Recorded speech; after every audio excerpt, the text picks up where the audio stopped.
कहानी की शुरुआत में युगांडा का एक गरीब इलाका दिखाया जाता है जिसका नाम काटवे है। इस इलाके में एक औरत अपनी फैमिली के साथ रहती है जिसका नाम निकू है। निकू के 4 बच्चे हैं जिनमें सबसे छोटे बेटे का नाम रिचर्ड है, उससे बड़े बेटे का नाम ब्रायन है और फिर एक लड़की फियोना है और सबसे बड़ी बहन का नाम नाइट है। निकू के हस्बैंड की डेथ हो चुकी है और वो अकेले ही अपने बच्चों को पालती है। निकू हर रोज लोगों के कपड़े धोने का काम करती है ताकि वो पैसे कमा सके। फियोना और उसका भाई ब्रायन हर रोज सड़क पर जाते हैं और आने जाने वाले लोगों को मकाई बेचते हैं। फियोना अपने सर पर मकाई की एक टोकरी रखती है और पूरा दिन सड़क पर चलती रहती है। उसकी बड़ी बहन नाइट इस रोज की मेहनत से अब थक चुकी है और वो कोई दूसरा काम करना चाहती है। दूसरी तरफ हमें एक आदमी दिखाया जाता है जिसका नाम रॉबर्ट कटेंडे है। कटेंडे ने इंजीनियरिंग की पढ़ाई की है लेकिन उसे अभी तक कोई नौकरी नहीं मिली। वो हर रोज अलग अलग जगह नौकरी के लिए अप्लाई करता है और फॉर्म जमा करता है। जब तक उसे नौकरी नहीं मिलती वो एक स्कूल में पार्ट टाइम फुटबॉल कोच का काम करता है। कटेंडे की वाइफ का नाम सारा है जो एक प्राइवेट स्कूल में टीचर का काम करती है। अब एक दिन कटेंडे सड़क पर बच्चों को आपस में खेलते हुए देखता है। वो ब्रायन के पास जाता है और उससे पूछता है कि वो उन बच्चों के साथ फुटबॉल क्यों नहीं खेलता। ब्रायन जवाब देता है कि उसकी माँ ने उसे खेलने से मना किया है। ब्रायन बताता है कि अगर खेलते वक्त उसकी हड्डी टूट गई तो उनके पास हॉस्पिटल जाने के पैसे नहीं है। ये सुनकर कटेंडे वहाँ खड़ा सोचने लगता है कि वो इन बच्चों के लिए क्या कर सकता है। जिसके बाद कटेंडे फैसला करता है कि वो इन बच्चों को एक ऐसा खेल सिखाएगा जिसमें चोट लगने का कोई खतरा ना हो। वो बच्चों के लिए चेस यानी शतरंज का खेल लेकर आता है और उन्हें सिखाना शुरू करता है। अगले दिन ब्रायन देखता है कि कमरे में बहुत सारे बच्चे जमा हैं और चेस खेल रहे हैं। कटेंडे उन सभी बच्चों को वहां आने पर हर रोज एक मीठी दलिया देता है। बच्चे वहां शतरंज खेलने से ज्यादा दलिया खाने के लिए आते हैं। ब्रायन उस कमरे में जाता है और उसके पीछे पीछे फियोना भी वहां पहुंच जाती है।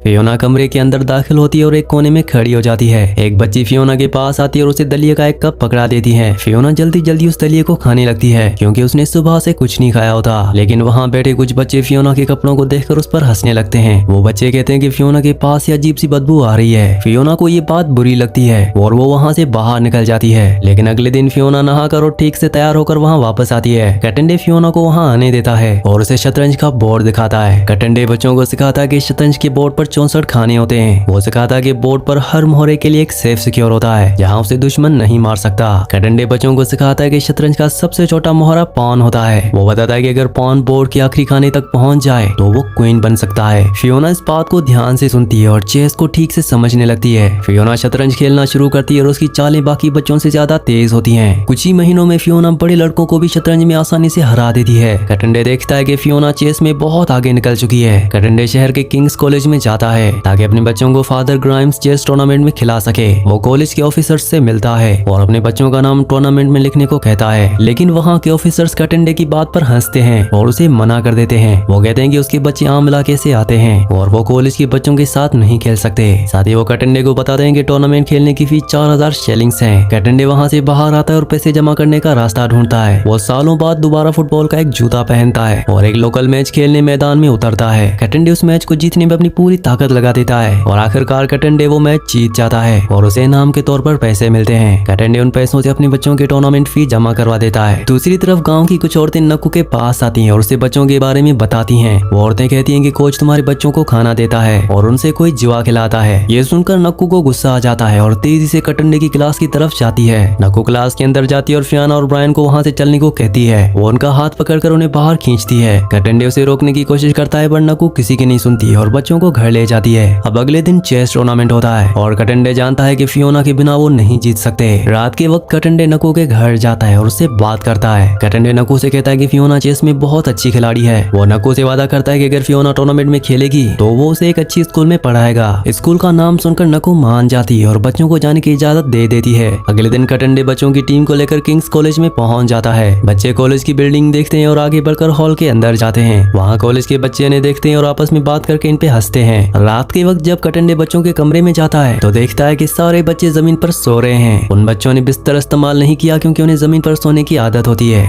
अगले दिन टूर्नामेंट शुरू होने से पहले छोटे बच्चे ग्लोरिया और बेंजामिन रोने लगते हैं। वो कटेंडे से कहते हैं कि उन्हें वापस घर जाना है क्योंकि वो उन कॉलेज के बच्चों से नहीं जीत सकते। कटेंडे उन्हें अपने पास बिठाता है और एक कुत्ते और बिल्ली की कहानी सुनाता है। कटेंडे कहता है कि रास्ते में एक कुत्ता एक बिल्ली को पकड़ने के लिए भाग रहा था। बिल्ली हर बार रास्ता बदल लेती थी और आखिर में वो कुत्ते से बचकर निकल गई। कटेंडे बताता है कि कुत्ता सिर्फ अपना खाना पकड़ने के लिए भाग रहा था लेकिन बिल्ली अपनी जान बचाने के लिए भाग रही थी, इसीलिए वो जीत गई। कटेंडे बच्चों से कहता है कि कॉलेज के बच्चे उस कुत्ते की तरह हैं जो सिर्फ शौक के लिए खेल रहे हैं और तुम सब उस बिल्ली की तरह हो जिनके पास जीतने के अलावा कोई और रास्ता नहीं है। ये सुनकर बच्चों में हिम्मत आ जाती है और वो टूर्नामेंट हॉल में दाखिल होते हैं। सबसे पहला मैच 6 साल के बेंजामिन का होता है और वो बड़ी महारत से अपने अपोनेंट को हरा देता है। फियोना का मैच कॉलेज के सबसे तेज खिलाड़ी लड़के के साथ होता है। फियोना शतरंज बोर्ड पर ध्यान लगाती है और अपनी चाल चलती है। वो उस लड़के के दिमाग को ब्लॉक करती है और अपनी रानी को आगे बढ़ाकर उसे चेकमेट कर देती है। इसके बाद रेफरी आता है और फियोना को जीता हुआ बताता है। ये सुनकर पूरा हॉल फियोना के लिए तालियां बजाता है और उसे एक गोल्ड मेडल पहनाया जाता है। टूर्नामेंट के बाद वापस जाते हुए फियोना कटेंडे से पूछती है कि उसने उस लड़के को कैसे हरा दिया। तब कटेंडे जवाब देता है कि तुमने अपने दिमाग और अपने एतमाद से उसे हरा दिया। इसके बाद कटेंडे अपना वादा पूरा करता है और अपनी वाइफ सारा की मदद से फियोना का स्कूल में एडमिशन करवाता है। सारा फियोना को पढ़ाना सिखाती है और फियोना सबसे पहला लफ्ज चेस पढ़ती है। टूर्नामेंट के बाद जिंदगी वापस अपने पुराने तरीके पर आ जाती है। फियोना और ब्रायन फिर से सड़क पर जाते हैं और मकई बेचना शुरू करते हैं। एक दिन रात के वक्त ब्रायन सड़क पर खड़ा मकई बेच रहा होता है। तभी अचानक एक तेज मोटरसाइकिल आती है और ब्रायन को टक्कर मार देती है। ब्रायन जमीन पर गिर जाता है और उसके जिस्म से खून निकलने लगता है। मोटरसाइकिल वाला नहीं रुकता और गाड़ी तेज करके आगे निकल जाता है। नकू फौरन भाग कर आती है और ब्रायन को उठाकर पास के एक हॉस्पिटल में ले जाती है। हॉस्पिटल में नर्स नकू से कहती है कि पहले दवाइयों और बैंडेज का पैसा जमा करो। नर्स कहती है कि बिना पैसों के ब्रायन का इलाज नहीं होगा,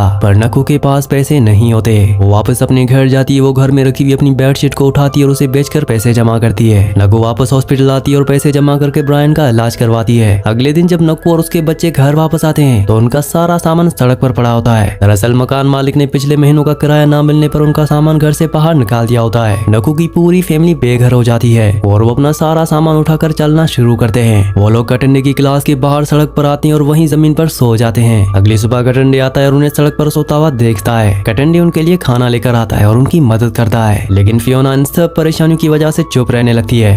एक दिन कटेंडे फियोना के साथ चेस की प्रैक्टिस कर रहा होता है। फियोना ध्यान नहीं देती और अपने वजीर यानी अपने क्वीन को आगे बढ़ाती है, जहां वो कट जाती है। कटेंडे फियोना से कहता है कि कभी भी अपनी क्वीन को बोर्ड पर अकेला छोड़कर नीचे मत गिरने देना। कटेंडे समझाता है कि क्वीन ही बोर्ड पर सबसे बड़ी ताकत होती है। फियोना इस बात को समझ जाती है और दोबारा पूरे ध्यान से चेस खेलना शुरू करती है। फियोना अपनी गेम को पहले से भी ज्यादा बेहतर कर लेती है और लगातार प्रैक्टिस करती है। एक दिन फियोना कटेंडे के साथ खेल रही होती है। फियोना बोर्ड पर ऐसी चाल चलती है जिसे देखकर कटेंडे हैरान रह जाता है। कटेंडे देखता है कि फियोना ने 8 कदम आगे की चाल पहले से ही सेट कर ली है। वो समझ जाता है कि ये लेवल आम खिलाड़ियों का नहीं बल्कि ग्रैंड मास्टर्स का होता है। कटेंडे बच्चों की टीम को लेकर सूडान में होने वाले एक इंटरनेशनल चेस टूर्नामेंट में जाता है। सूडान में ये टूर्नामेंट यूनाइटेड नेशंस की तरफ से रखा गया होता है। बच्चे वहाँ के 5 स्टार होटल में जाते हैं और वहाँ का माहौल देखकर हैरान होते हैं। फियोना सूडान के उस टूर्नामेंट में बहुत अच्छी गेम खेलती है और वहाँ से जीत जाती है। लेकिन जब फियोना सूडान से वापस अपने इलाके काटवे में वापस आती है तो उसके रवैये में तब्दीली आ जाती है। फियोना अपने इलाके और वहाँ के लोगों को पसंद नहीं करती और खुद को उनसे बेहतर समझने लगती है। नको अपनी बेटी के इस रवैये को देखती है और परेशान हो जाती है। नको कटेंडे के पास जाती है और उसे कहती है कि फियोना बदल चुकी है। नको कहती है कि फियोना के अंदर गुरूर आ गया है और वो अमीरों की तरह सोचने लगी है। कुछ वक्त बाद फियोना को रशिया में होने वाले चेस ओलंपियाड में खेलने के लिए भेजा जाता है। फियोना वहाँ बहुत ओवर कॉन्फिडेंट होकर खेलती है और खुद को सबसे अच्छा खिलाड़ी समझती है। रशिया में फियोना का मुकाबला कनाडा के एक खिलाड़ी से होता है। कैनेडियन खिलाड़ी फियोना की हर चाल को समझ लेती है और उसे मैच में हरा देती है। फियोना अपनी इस हार को बर्दाश्त नहीं कर पाती और पूरी तरह टूट जाती है। वापस आकर फियोना चेस बोर्ड को हाथ लगाना भी छोड़ देती है और अकेले बैठने लगती है। लेकिन उसके इलाके के लोग अभी भी फियोना को एक उम्मीद की तरह देखते हैं। लोगों से मिलते हैं और कहते हैं कि अगली बार तुम जरूर जीतोगी। फियोना वापस कटेंडे के पास आती है और उसे बातें करती है। फियोना कटेंडे से कहती है कि उसे बोर्ड पर अपना सेफ स्कोर नहीं मिल रहा और वो दोबारा शुरुआत करना चाहती है। कटेंडे उसे समझाता है कि हार और जीत खेल का हिस्सा है, बस हिम्मत नहीं हारनी चाहिए। कटेंडे फियोना को आने वाली रबुशिनी चेस चैंपियनशिप के लिए तैयार करना शुरू कर देता है। इसी दौरान कटेंडे को गवर्नमेंट की तरफ से एक बड़ी और अच्छी जॉब का ऑफर आता है, लेकिन कटेंडे वो जॉब एक्सेप्ट नहीं करता और उसे रिजेक्ट कर देता है। कटेंडे अपनी वाइफ सारा को बताता है कि वो इन बच्चों को अकेला छोड़कर नहीं जा सकता। सारा उसके फैसले को मानती है और उसे इन बच्चों को ट्रेन करने के लिए सपोर्ट करती है। फियोना कटेंडे के घर रहकर चेस की पूरी तैयारी करती है।